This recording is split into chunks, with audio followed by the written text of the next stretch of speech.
কয়েকদিন আগেও ফিফার সবচেয়ে শক্তিশালী ব্যক্তি ছিলেন জিয়ান্নি ইনফান্তিনো, কিন্তু বর্তমানে সবচেয়ে কঠিন মুহূর্তের সামনে তিনি। ফিফার বিভিন্ন প্রতিযোগিতার অংশীদারিত্ব বেসরকারি বিনিয়োগ প্রতিষ্ঠানের কাছে বিক্রির পরিকল্পনা সামনে আসতেই তার বিরুদ্ধে অবস্থান নিয়েছে বেশ কয়েকটি ফুটবল কনফেডারেশন। ফিফা সভাপতির বিরুদ্ধে সবচেয়ে কঠোর অবস্থানে উয়েফা।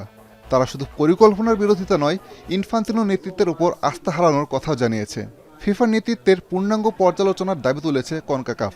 এশিয়ার অনেক সদস্যও তার পাশে দাঁড়ায়নি, এমনকি সরে গেছেন ইনফান্তিনোর দুই ঘনিষ্ঠ সহযোগীও।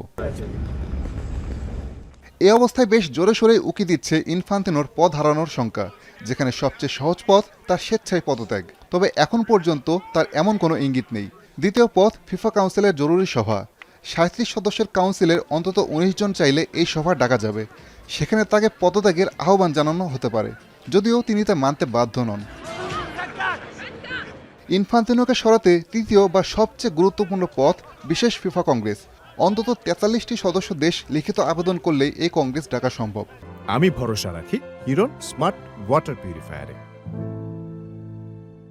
উয়েফার একাই 55 সদস্য থাকায় তারা চাইলে এই প্রক্রিয়া শুরু করতে পারে। তবে ইনফান্তিনোকে সরাতে 211 সদস্যের মধ্যে অন্তত 106টি ভোট লাগবে।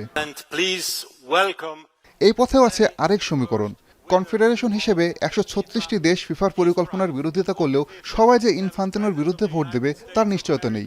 এরই মধ্যে তাকে সমর্থন দিয়েছে কাতার। আফ্রিকা, দক্ষিণ আমেরিকা ও ওশেনিয়ার কনফেডারেশনও এখনও তার বিরুদ্ধে যায়নি। ফলে ইনফান্তিনো না চাইলে তাকে সরিয়ে দেওয়া সহজ হবে না। আসাদুজ্জামান লিটন, এখন।